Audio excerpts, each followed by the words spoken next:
Probably going to be another quick one today. I've been a little bit busy reviewing video games, so why not talk about that?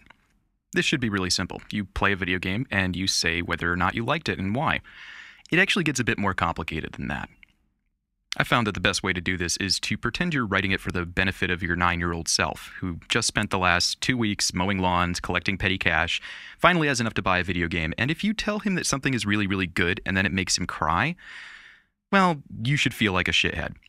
Now, if you do this for a living, there's actually a pretty good chance that you might know or even be friends with people who made this game. And that's fine, you should be able to work with that. But when you're playing their game, you're going to have to put them in the "fuck you, you don't exist" box. Yes, it'll be awkward when you see them later after you completely shit-canned that thing they spent the last 5 years of their lives working on, but doesn't matter. Meanwhile, some publishers have picked up the kind of nasty habit of making this as hard as possible.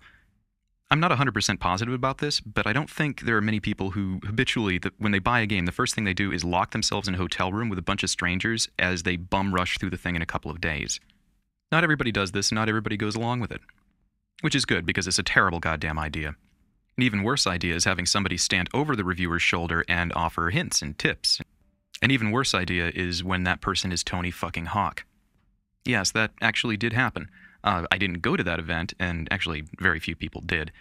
Unless the game box, when purchased, comes with a couple PR guys and Tony Hawk inside, he needs to fuck off.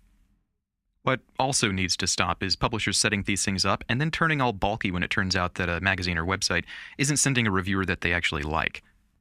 Any editor who's worth a damn will tell them to go piss up a rope when they try to do this. That's kind of what editors are for. But there should never be the beginning of a question in anybody's mind that maybe the people getting the best press are the ones who are most persistent in being infantile. It's just bad for everybody involved.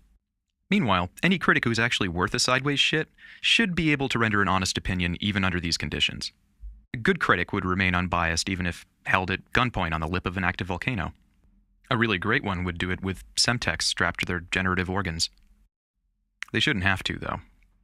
God, I hope I didn't give anybody any ideas.